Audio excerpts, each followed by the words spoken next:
Hey guys, welcome back to my channel. It's your girl, Brooke Ashley, and today we are here to discuss The Real Housewives of Atlanta, Season 14, Episode 16.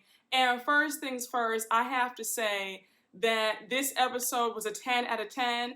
Definitely the best episode of the entire season. This felt like old Atlanta. If we could get more episodes like this one, Atlanta will be back to #1 status in my book because, like I said, the shade in this episode was just chef's kiss. And somebody get Miss Rowena Peach because she went toe-to-toe with Kenya. But let me not jump ahead. Let's just get right on into it because I have a lot to say. And as you guys know, we don't have a minute to spare. Now, we start this episode off with a few short scenes. We see Candy and Ace going to acting classes. We learn that Ace is a little actor himself. He goes on auditions and he has an acting coach, the whole nine. We see him run a few lines in front of the camera and it seemed like he was doing a peanut butter commercial, but either way, he did a great job. I said one thing about it, Miss Candy's gonna put everybody to work, like everybody's going to get to the bag at whatever age. I thought the scene was so cute. I said, okay, I'm gonna keep my eyes peeled for Ace in a commercial. So now we jump to another short scene with Marlo at home. She's on FaceTime with her sister, Crystal. Now remember that Crystal is keeping Marlo's nephews for the time being because Marlo just needs a break. So Marlo's asking Crystal if the boys know that they're gonna be returning back home to her in a few days. And she says, yep, I already told them. So we have Marlo thanking her sister. She's like, thank you so much for this 30-day break. I needed it, but I'm excited for them to come back home to me. And then she goes on to say how she's going to have more structure when they get back, like more rules, checking off their homework, more responsibility. And then she goes on to say that all three of them will be attending therapy. Now, if you've been watching my recaps, you know that I think that Marlo needs individual therapy because Marlo's energy is way too dark and is way too vile, okay? And I think that she really needs to get some serious help. And I'm not being shady when I say that. Like, I really mean it. There's something off. The way Marlo reacts when she's angry, the way she always goes for the jugular, she's very irrational, like, it's just not normal behavior. And I think that she's dealing with a lot of trauma from her past and she needs to unpack that and seriously find some healing. But I say all that to say, I think that therapy for all three of them is much needed. I especially think that the boys are gonna have a lot to unpack with being kicked out. I think they're gonna have some resentment towards Marlo for what she did. So as their conversation is winding down, Marlo makes a joke like, okay, I'll see you and the boys in 5 days. And her sister says, no, girl, they're going back home to you tomorrow. And I was thinking, it's clear that Marlo is not in any rush to have the boys come back. And one other thing, Marlo, I really hope that you sent your sister a sizable check. And I hope that you also sent her a gift basket because the fact that she took on 2 more kids and she has 4 kids of her own, like, that's a lot. And I don't even have kids as of yet, okay? And even I know that her having to take care of 6 kids, God bless her. So now we jump to the next scene with Drew at home and she's laid up on the couch. It's clear that she's not feeling well because of her foot. Remember that she ruptured her Achilles when they were in Jamaica. So while she's laying down on the couch, Ralph comes over and he starts like pinching her feet to see if she can feel anything. She says, I can't feel anything. So now she tells Ralph that she feels really bad because they were looking forward to this Jamaica trip for months, and then for her to get hurt and not be able to do anything, she feels like she ruined it for the both of them. And you could tell that she really did feel bad because that sucks for everybody. You know, you can't do anything. Now your husband can't do anything because he's in the room with you the whole time. Like, that must suck.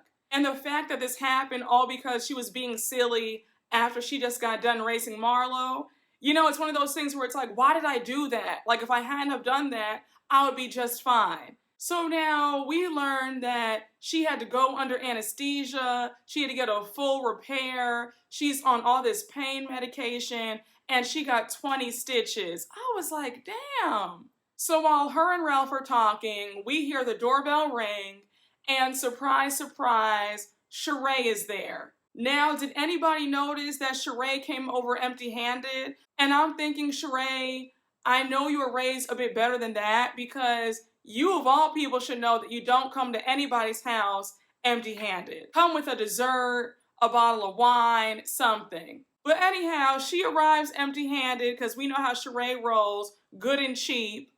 And she says that although her and Drew have gotten off on the wrong foot, she doesn't want to see anybody hurt, and she's there for moral support. Drew and Shereé start talking. Drew says that because she's on all these meds, she feels like she's on Pluto. And then she goes on to say that she doesn't even know where the bad blood between her and Shereé came from, but she's appreciative that Shereé is there. So now while they're talking, we see Sonya come over, and Sonya arrives empty-handed as well.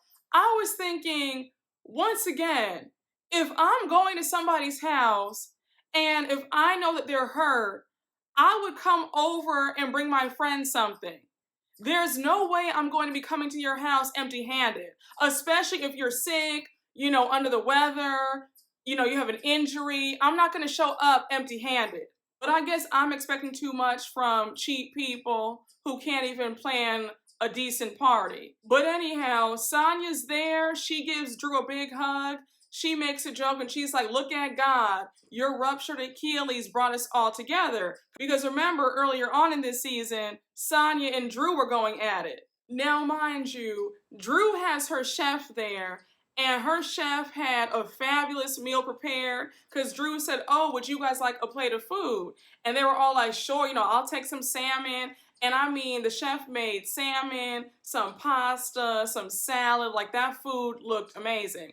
I said, now, I don't know when Drew and Ralph got chef money, but they have that chef working, and that food looks amazing. And Sonya, this is the kind of spread that you should have had when you threw that awful party for Shereé. But again, I digress. So Drew starts asking them what went down on the final night in Jamaica, because remember that Drew and Ralph were in their hotel room that last day. So she says, yeah, what happened at the final dinner? Did I miss anything? And now Sonya and Shereé both start laughing, because remember, it was a whole lot going on. So Sonya makes a joke and she says, oh my gosh, where should I start? Me and Kenya got into it, and I have to say, Kenya ate me up. Like, I was unprepared. And I said, well, Sonya, I'm glad that you know that you made yourself look foolish, because you talking about, well, let me think about it, was embarrassing. And Sonya, again, it seems like you're out of your element, because that's the whole point of Housewives. You have to be quick on your feet with the reads and the one-liners. Like, you don't have time to be talking about, oh, let me think about it. Like, no, girl, you need to be prepared. And something tells me that she was also struggling at this reunion too. So now Shereé interjects and she says, but Sonya, sometimes you have to give it back to Kenya. And I said, girl, shut up. Shereé is that person who's always going to set you up for failure. You already know that Sonya is not a great reader, so why would you even suggest that Sonya try again? So Kenya can eat her up again and embarrass her once more? Like, stop. And the thing about Shereé is she's always instigating, always stirring the pot, and then she leaves you to fend for yourself. She's always putting some battery in somebody's back and then watching them get ate up. It's weird that people don't see it. Shereé is not a friend to anybody. She has no true loyalty to anybody but herself. And then Sonya says, but when I'm having these arguments in my head, I feel like I'm winning in my head. And I said, but girl, it's not translating in real life. Because in your head, you can win all the arguments that you want to win. But if it's not coming out in the correct way, then you're losing. You might need to write things down like I suggested before in last week's recap. Because clearly, you can't seem to remember what you want to say. You're forgetting your points of why you're mad at the person. So maybe it's best that you bring a little piece of paper when you know you're going to confront somebody on something. And honestly, Sonya, I think the reason why you're having issues in this group, because you keep flip-flopping, 1 minute you're best friends with Candy and Kenya, now you're up Marlo and Sheree's behind, the next minute you're falling out with Drew, then you love her again. So I think that when you have all that going on, it's going to make it hard for you to state what your issues are with the person, because you don't really know what your issues are, for being honest. So now here goes Shereé bringing up some mess because she just can't help herself. She says, but Sonya, Kenya was also mad at Ross because she felt like he was disrespectful and aggressive talking to a whole bunch of women like that. So now Sonya's pissed and she says that Kenya has never experienced a love like she and Ross have, and she can't even fathom the idea of a man defending her. So now Sonya's really aggravated and she's like, he wasn't trying to offend anybody anyway. So now Shereé says, I didn't think that he was aggressive. Like, I thought that he was just sticking up for his wife, but she took it the wrong way. So here's my whole thing about this. I've said this before in the last 2 recaps. Ross, in my opinion, should have kept quiet because they weren't attacking Sonya. They weren't calling her out of her name. You know what I'm saying? It was a little spat that they could have resolved. At the end of the day, Sonya signed up for this show. She knew what she was getting herself into. The premise of this show is throwing shade, reading each other, getting into arguments, and then resolving them. Or if they don't resolve them, they just don't talk to each other.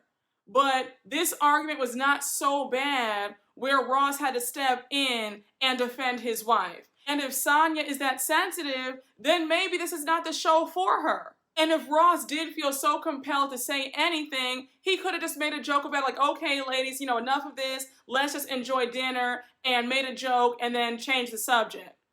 But him standing up and cursing, of course, it's not going to be received in the best way. And like I said, he should have just said nothing. And if we're being honest, we've watched many seasons where the ladies were screaming at each other, the arguments were a lot worse than this, and the husbands were sitting right there and they didn't say anything. So the husbands have been okay with the prior arguments, which were a lot more volatile. Then Ross will be okay if Kenya and Shereé voice their disappointment for the whole I Fit mix-up. Okay? Like I said, this argument was not so terrible where Ross had to come in and save her. And I think that the reason why Shereé views what Ross did as this heroic act, because remember that she had a very messed up marriage with Bob Whitfield, and Bob wasn't even around. So I think that Shereé probably feels, wow, Sonya has a man to come to her defense, and I think that Shereé would have loved that. But personally, I feel like Ross could have just sat there and ate his food. Because like I said, the argument was not that volatile, and it didn't require all that. So of course, Sonya is hyped up now, and because she has an audience with Drew and Shereé right there, she decides to call Kenya up right then and there. So she's like, hey Kenya, what's up? You can tell that Kenya was probably sleeping, her voice sounded tired, and she's like, hey girl, what's going on? Are you okay? And Sonya says, I'm fine, but I'm sitting here with Drew and Shereé just told me that you were calling my husband Ross aggressive. So Kenya is obviously confused. She's like, wait, what? I don't remember saying that. And Sonya says to her, cat got your tongue? I said, girl, you are so salty that you got ate up in Jamaica.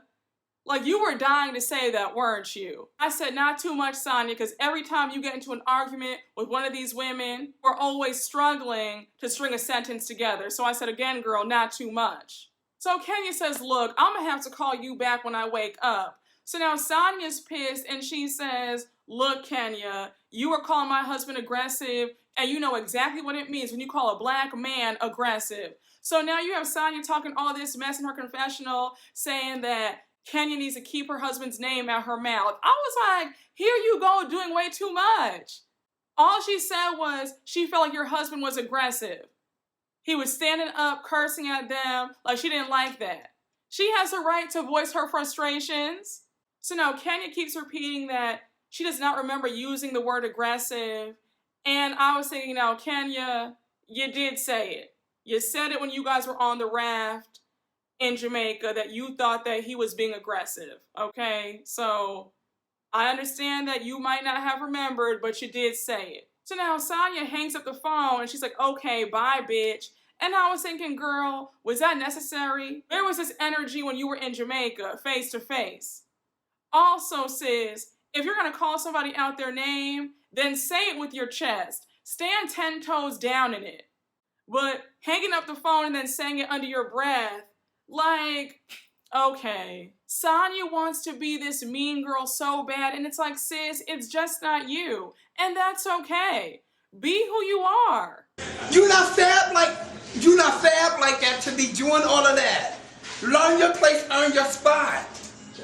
You're not this great reader. You don't know how to throw shade. Like, it's okay, sis. Everybody's not able.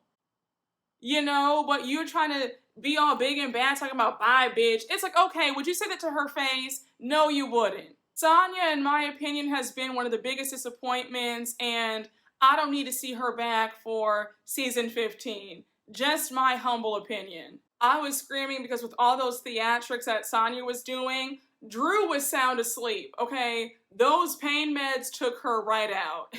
So now we jump to one of the funniest scenes of the episode, and it is the day of Sheree's model call. So we see Shereé and her fashion show coordinator, Miss Rowan. And when I tell you that Rowan is that girl, okay? Like that girl. And she's just as easygoing, like nothing rattles her. She gets you together in a very calm voice, okay? Like nothing phases her. So anyhow, Shereé says that she hired Rowan because Rowan knows about the run of the show. She's good with picking out models. Like she has it all together and she knows that Rowan is going to do a great job. Now, mind you, before the models come in to walk for them, Shereé is informing Rowan that she invited one of her girlfriends to come along and, you know, check this whole scene out. So she's warning Rowan, like, look, I have to let you know that my girlfriend is a bit shady, but she does know what she's talking about because she's been in the industry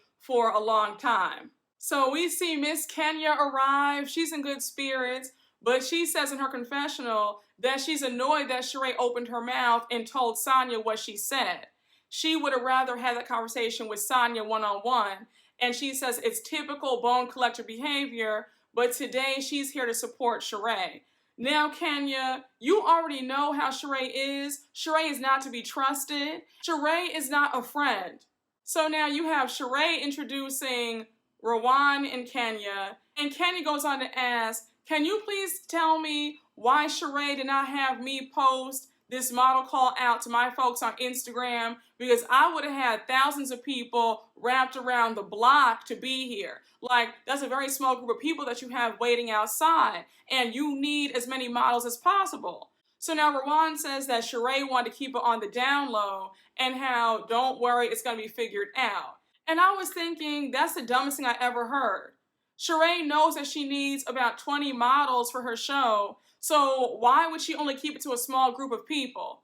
Like, it makes no sense. I don't know what Shereé's issue is, but it's just showing me that she's obviously not too bright because her thought process makes no sense. Why wouldn't you advertise this on your Instagram page and have your castmates advertise it too on theirs? You always want to have too many options to choose from rather than having too little. So Kenya says in her confessional that while Rowan is lovely, she's a bit concerned and she thinks that Rowan's laid-back attitude is not going to cut it. Now, let me just say this, Kenya.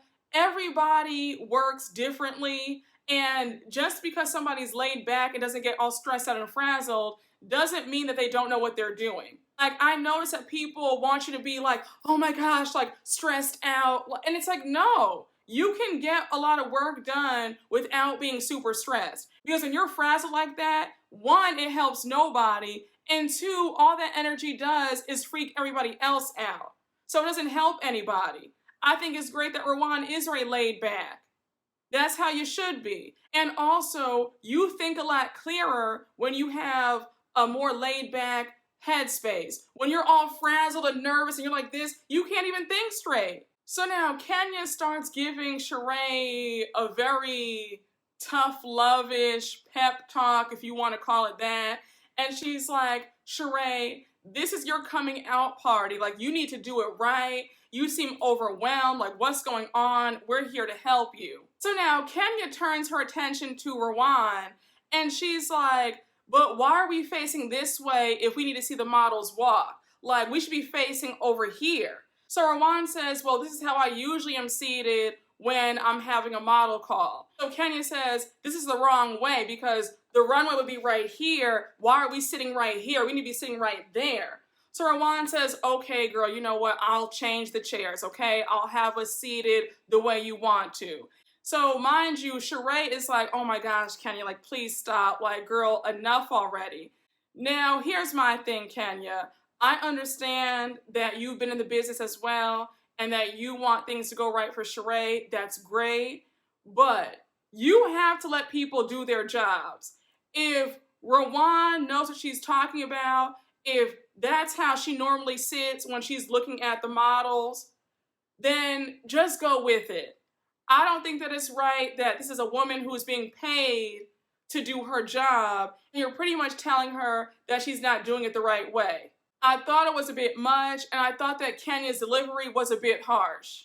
And I was screaming when they showed the flashback of how Kenya was her first season on Atlanta, when she went to Cynthia's model call, and she kept talking about the girls had their coochie crack.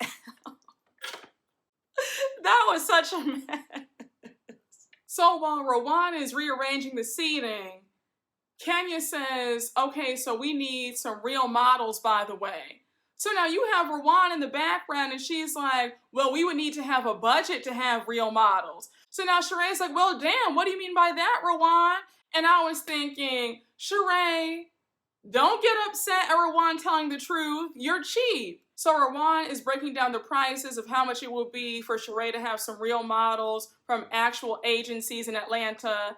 And then Sheree's talking about, like, oh my gosh, I've already spent $1 million on this fashion show already. I said, Shereé, what don't you get? I am so tired of people who want the Four Seasons Ritz-Carlton experience on a Motel 6 budget. That's just not how this works. If you want top of the line, you have to pay for it. Quality costs. It's just so irritating that Shereé wants the best of the best, but doesn't want to pay top dollar. Going into business might not be for you because when you go into business, you have to spend money in order to make money. It is what it is. And She by Shereé has been delayed for 14 years, so you have not spent $1 million on anything. I don't even think you've spent $100,000. And Kenya had me in tears when she said, girl, $1 million. She probably paid that to a collection agency. Ladies, may we get a word? Hide the money, y'all. There's poor people around. With your broke ass. So now we have the models come in and start walking for them. The first model was so beautiful. She was a gorgeous chocolate girl, and they were asking her how tall she was, and she was only 5'6". So Shereé was like, really, like 5'6"? Like, we need taller. And I said, once again, Shereé, if you want actual models, then go and pay for the model agencies to send some people out. I said, you really can't complain. The girl was gorgeous. And she looked model-like to me. And honestly, 5'6" isn't that bad. Put her in some 5-inch heels, she'll be 5'11". So it's a win-win for everybody. So now we see more ladies come in to walk. Beautiful girls, but they just weren't tall enough.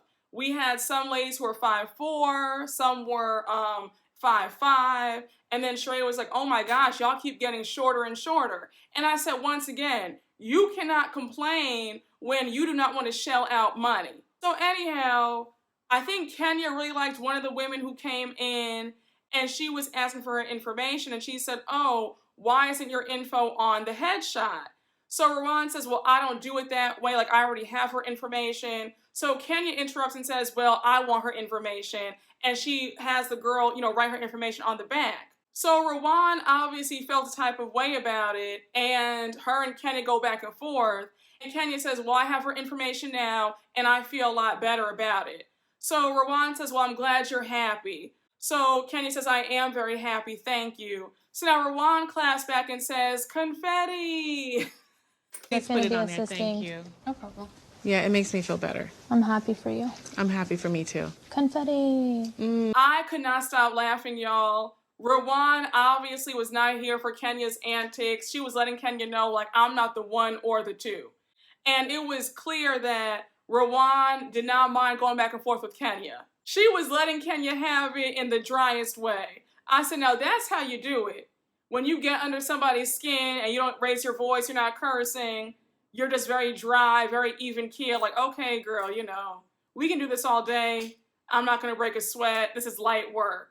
And I watched the after show and Kenya discussed her little spat with RHOA, and she was saying that she actually loves RHOA, and they text pretty often. She was like, yeah, you know, that's my girl. We actually get along really well. I said, well, that's good to know, because in this episode, in this scene, y'all were going at it. So now we see some male models come in, and it was so funny because Kenya and Shereé mentioned how there's going to be some like adjustable flap for the penis area, so they couldn't stop laughing. And then Shereé was like, you know what, please excuse my friends, okay? They're really horny right now, so don't mind them. So now we see the model call is finally over, and Shereé says that she still does not have all the models that she needs, how she's only selected 4 models out of this group of people, and she needs a total of 20 models. Now, like I said, Shereé, that's your fault. So now RHOA says, don't worry, it's gonna be handled, like I'm gonna get some more models. And then she says, it's not my first rodeo. So now Kenya starts being shady and she's like, well, it looks like it is your first rodeo. I thought that Kenya was being a bit harsh and a bit mean for no reason, and I wasn't feeling that. And Team Twirl, don't get at me. I do like Kenya, I am part of Team Twirl, but I have to be honest. I thought that was very rude of her to say, well, it looks like it is your first rodeo. That's not right. It's very insulting. And also, RHOA is not a miracle worker. She can only do so much if Shereé wants to be cheap with alligator arms and not pay for the right things. But let me just say though, RHOA is nobody's punk, and she can really hold her own because she went toe-to-toe with a legend. So now we jump to the next scene with Drew at Ralph's photo shoot for his book cover. So we see that Drew's mom is there, and they're there to support Ralph. So Drew says that she's finally on board with this book, and she really sees how this can help other families. So now she goes on to say that the book is about 75% done, but she still hasn't read any more of the book. But she's still going to go ahead and write the foreword. Now, again, I'm not writing a foreword about a book that I have yet to read. Like, this man has only read me 2 pages, and he wants me to write an entire foreword off of that? I don't think so. No. I just get the impression that Drew is always walking on eggshells with Ralph, so in order to keep the peace, she's just going to go along with it and just write the foreword, knowing that she knows nothing about this book. So now we see Ralph taking a break with the photo shoot, and now he walks over to Drew and his mother-in-law. So he's like, you know what, babe, I'm just so excited for the party in a few days. And now we find out that they're having a surprise birthday party for Kenya and Marlo at their house in a few days. And we learned that Shereé had called Drew up about the idea, and they both agreed to split the cost of the party. And we're going to talk about that because Shereé pissed me all the way off with that. But let me not jump ahead. So now we have Drew's mom asking Ralph about the title of the book, and I think Ralph said it's going to be called A Step in Parenting, and how it's going to be helping blended families. So now Drew's mom starts asking Ralph, why did he decide to not adopt Josiah? So Ralph says that he wanted to have a conversation with Josiah about it, and then Ralph goes on to say that he actually had a conversation with Josiah's biological father, Ricky. So Ralph continues on by saying that when he spoke to Ricky, Ricky said that it hurts, and even though Ralph has been a dad to Josiah, he still wants to be a father in Josiah's life as well. So Ralph goes on to say that he invited Ricky to one of Josiah's basketball practices, and he's slowly coming around. So you can see that Drew's mom is not here for it. she goes on to say that when Josiah gets older, he's going to be hurt by this. So Ralph says that in his heart, he knows that he's making the right decision. And if Josiah were to say, Dad, can you please adopt me? Then he would reconsider and do it. Now, you all let me know in the comments in prior recaps that the biological parent has to, I think, sign their rights over to the step parent who wants to adopt them. So he would pretty much need Ricky's permission in order to legally adopt Josiah, right? I want to make sure I'm getting it right.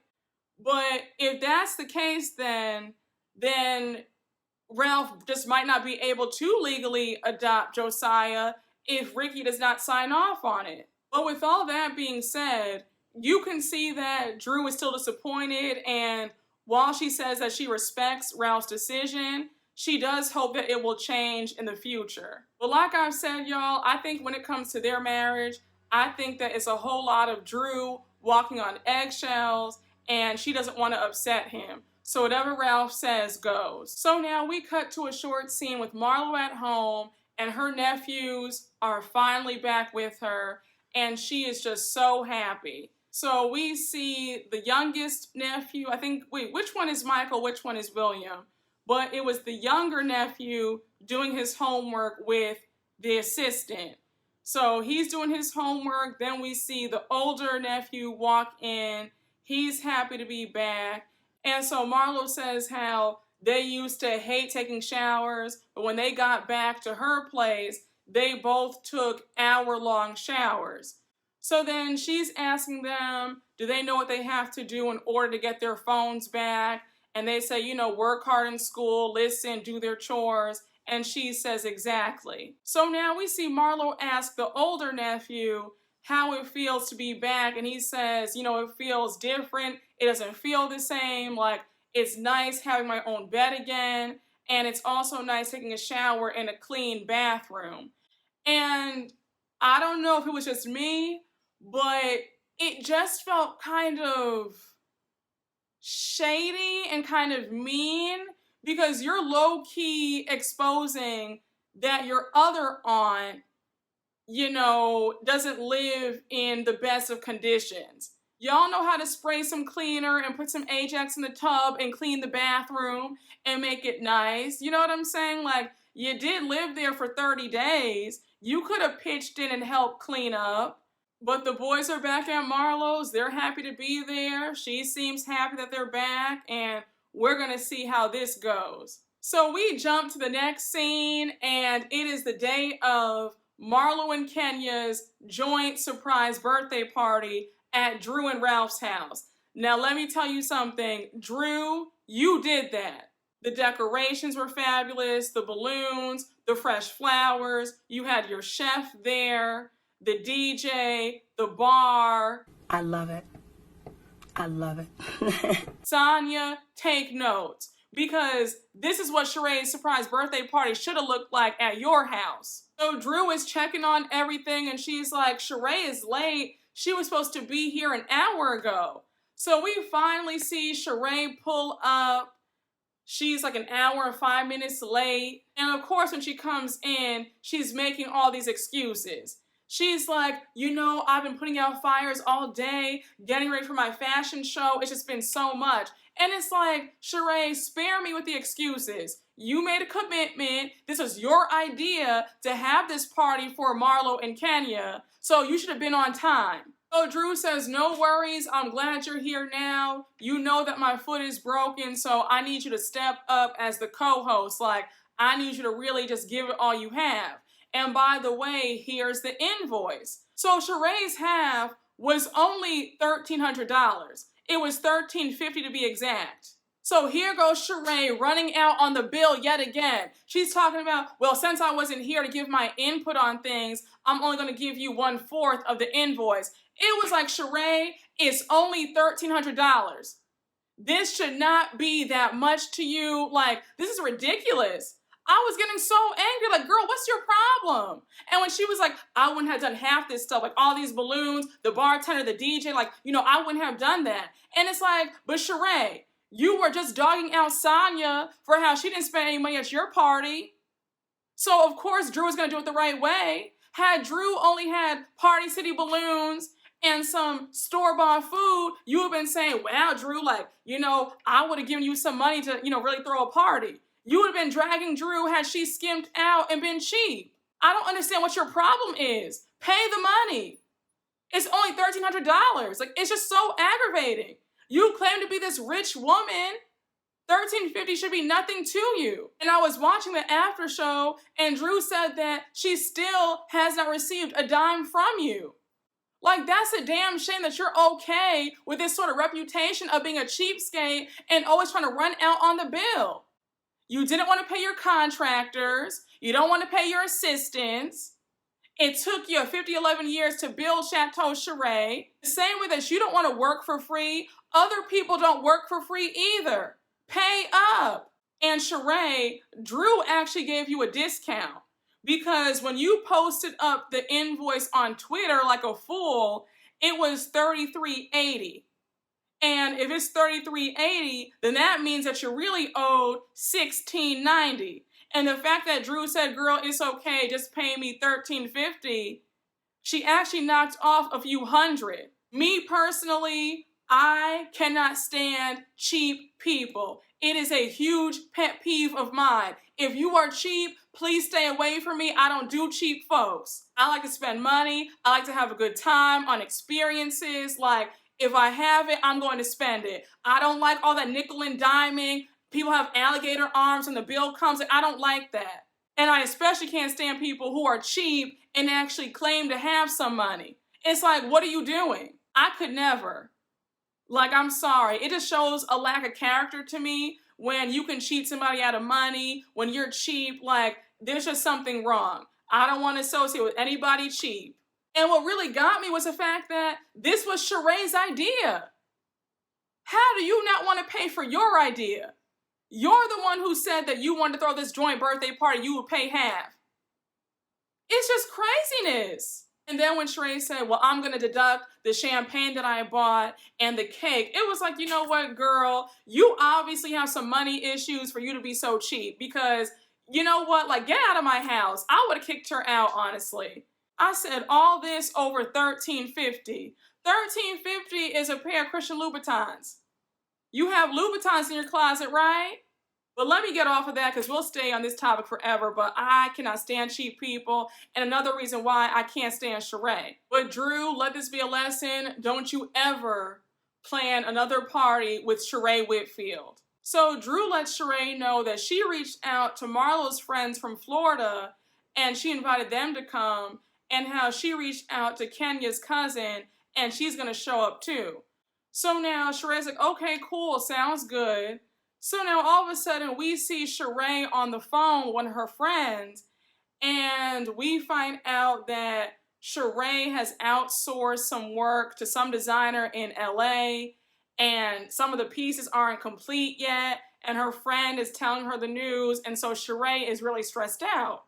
So Shereé is getting anxious. She's like, look, I cannot have a repeat of what happened 14 years ago. Like, these pieces have got to come in. And I said I wouldn't be surprised if the pieces aren't complete because you haven't even paid this man. So while Sheree's on the phone talking to her friend about these missing samples, we see Candy and Sonia arrive, and they're like, oh my gosh, Drew, you did a great job. So now Shereé gets off the phone, she greets Candy and Sonia, and now they start discussing her line and the fashion show.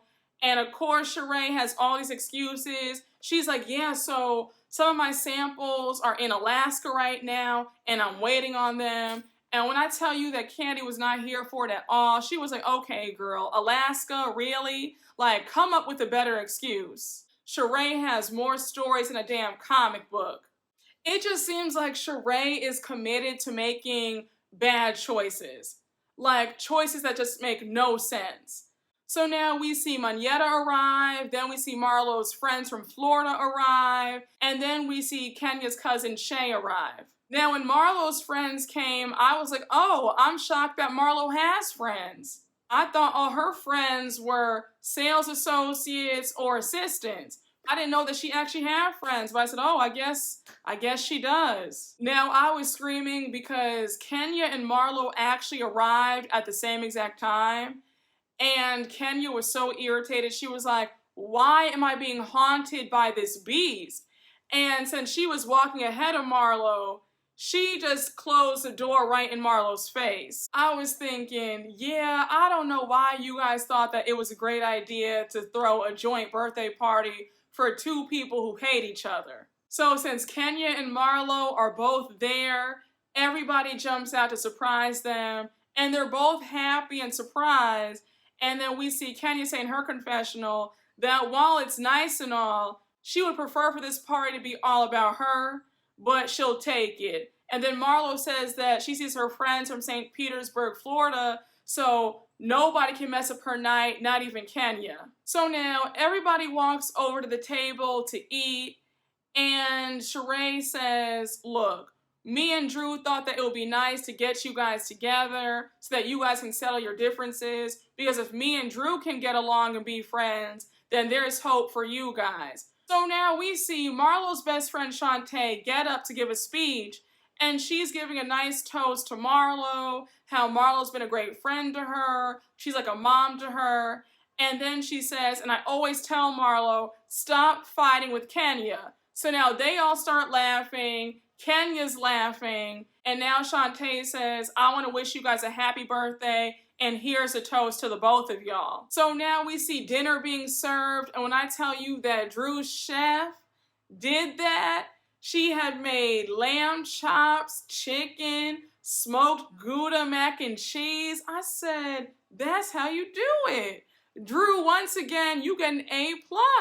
And you guys already know my mouth was watering. So now Drew says, I hope you guys enjoy. This is me and Sheree's gift to y'all. I said, Drew, don't you dare include Shereé in this. You did all the work, you did all the planning, and you paid for this entire thing. Shereé would not be getting any recognition because you paid and did everything, not her.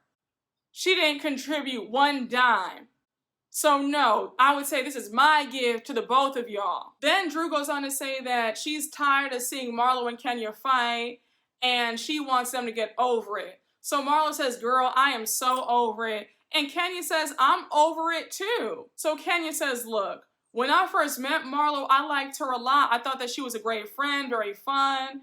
But then, you know, somebody telling you that your mom doesn't even want you, like, that's low. So Marlo has the nerve to say, you're bringing that up again? Like, that was so 6 years ago. So Kenya says, no, I'm bringing it up because it's the reason why we're where we're at now. Because you sat up there calling me a liar, all because I didn't come to your house when I was sick. So Marlo says, look, we've both said nasty things to each other. Like, you've said things that have cut me deep. So, you know, you're not innocent either. And it's like, but Marlo, the thing about it is you started with Kenya first.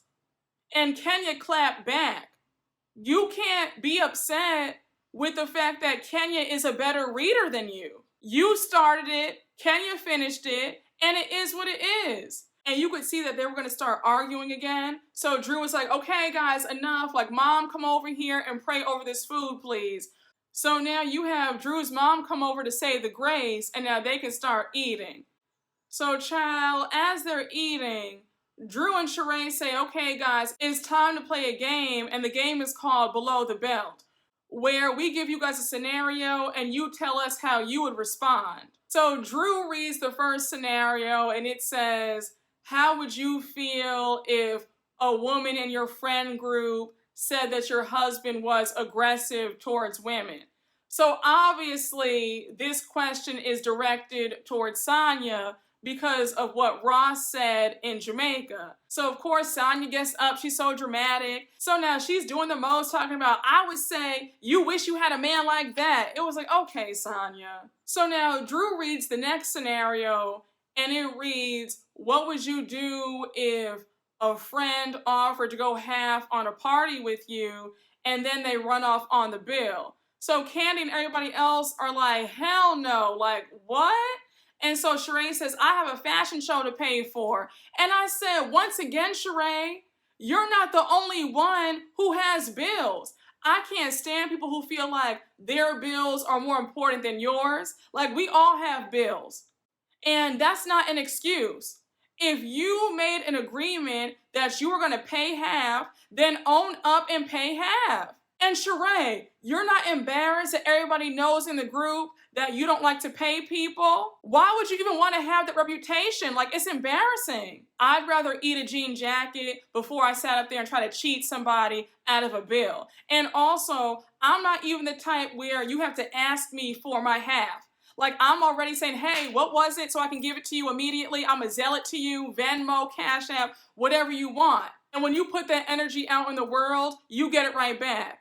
Because now you can't cry if somebody cheats you out of money because of all the people that you've done wrong. So since they're on the topic of Shereé's fashion show yet again, Shereé starts handing out these very lavish invitations. I said, so you could spend a fortune on these invitations, but you can't give Drew her $13.50. Got it. So now Kandi starts asking questions. She's like, Shereé, how many pieces do you have so far? And Shereé says none. So Kandi's like, are you serious? You spent good money on these invitations, but you don't have any clothes? At this rate, you need to start making some clothes for Barbie dolls because this makes no sense. But I don't think that Shereé has that much sense in her pea brain. So are we really surprised? So now Shereé goes on to say that she's invited 100 people to her fashion show. So they're all like, girl, you have all these people coming and no fashions. So now you have Kenya say the infamous line from Dwight in season 1. And she says, a fashion show with no fashions? How dreadful. You know what? This is too much.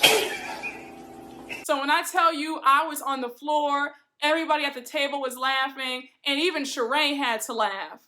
I don't care what anybody says, Nene and Dwight together were a duo, okay? They were iconic. So we learned that the fashion show is next week, and I'm thinking, you have no fashions, no samples, no models. How is this fashion show going to be next week? Are you serious? And once again, Shereé getting into fashion and not fitness is a terrible mistake. Shereé could have made a killing in the fitness market. Are you kidding me? Like, I don't understand who advised her. Like, I just don't get it. Like, who is around Shereé? Because Mama should have been in fitness. She could have made millions. She could have had 2 Chateau Shereés. You could be making bank off of workout plans and like exercise routines. Like, it just makes no sense, Shereé. So now Marlo says, girl, you don't want to have a show. You just want to have a party. And they all agree. Even Kandi says, yeah, at this rate, it's a party. And you could tell that Shereé felt bad because when she was calling over Drew's mom to come and pray for her, she was like, Mom, can you please pray that my designs come in by Tuesday because I need them? And I'm thinking, Shereé, once again, you should not be cutting it this close. If your fashion show is on a Friday or Saturday, you should have been had your designs. So now Kenya reveals that when she went to Shereé's model call the other day, it was a disaster, and how Shereé said that she spent $1 million on this show. So now Shereé says, I didn't say that. I just said I spent a lot of money. I said, no, Shereé, let's roll the tapes back, sis, because you did say that you spent $1 million. Now, do we believe you? No, but you did say that. So everybody says that they all want to see Shereé win, and then Kenya says, Shereé, you have got to get it together, because if you don't, everybody's going to be laughing at you, and you really cannot afford to fail twice. Now, I said, Kenya, thank you for telling Shereé, because I don't think that Shereé gets it. Like, she will be a joke if She by Shereé is a complete bust yet again.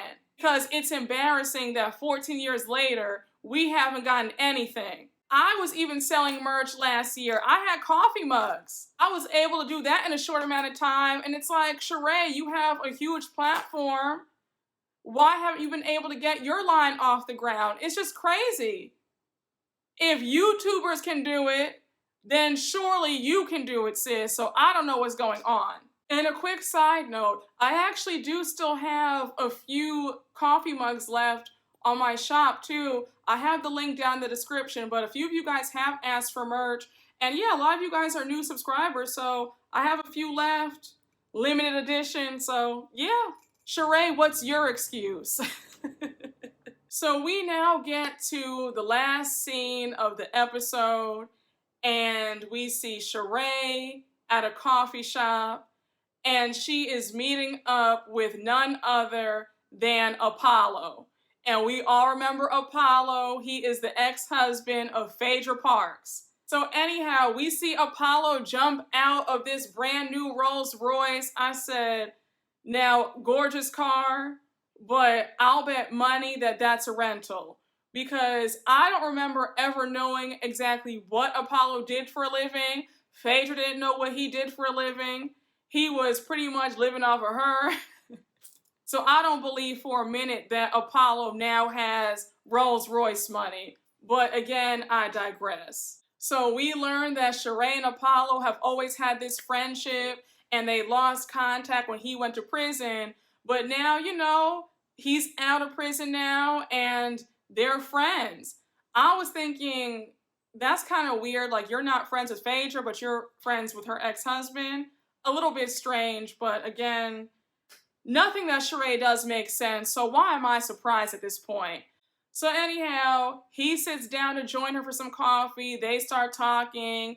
He goes on to say that he's rooting for Shereé in her line and how he wants to see her win. So Shereé says that she appreciates that, but then she lets him know that she needs a favor.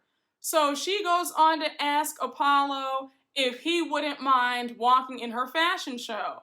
So at first he's like, you know, like, I don't know, but I think that I still have some sexy left in me, so I'll do it. I said, Shereé is always one of those people who always needs a favor. Like, what can you do for me sometimes? Like, you know what I'm saying? Can I ask you for something? Can you help me out with something?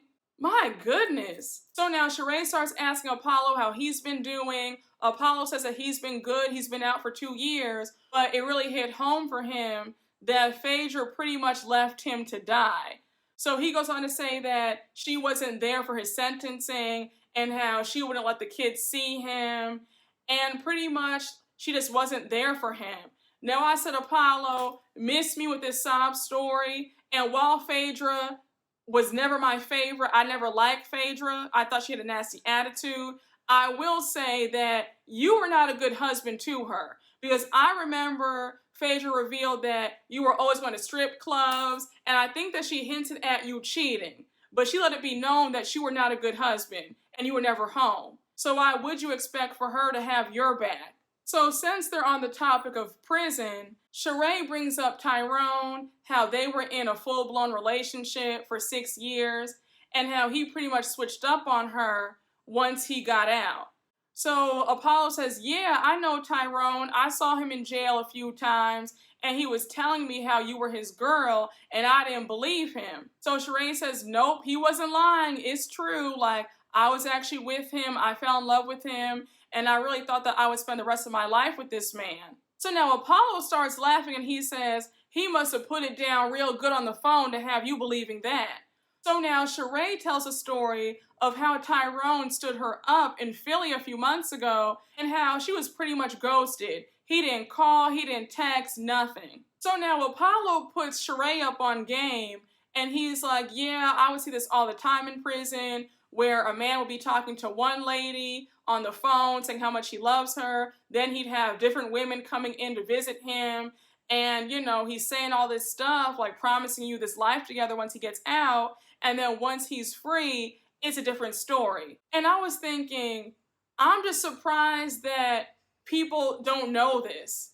Like, first of all, I don't know why any woman is talking to a man behind bars. You have all these men who are free. Like, I just don't understand what went through Shereé's head to think that Tyrone was actually going to be her husband. So now Shereé goes on to say that she actually did reach out to Tyrone after he ghosted her, and they spoke briefly, and then she says after that, he started calling her and texting her all the time. So Apollo pretty much tells Shereé to leave Tyrone alone, and how she starts talking to him again, and how it's going to mess up everything that she's trying to do. And then Shereé says that, yeah, he's right. She just wants to get rid of all the negativity. And that's where the episode ends. And when I tell you that I cannot wait for next week's episode, it's the day of the fashion show. We're going to see Tyrone. Dwight's going to make an appearance. So I'm excited because it's going to be a hot mess. But y'all, that was my recap. I hope you all enjoyed. Thank you all for watching. And you guys already know what to do. Please make sure to like, comment, and subscribe. And I will see you all later. Bye.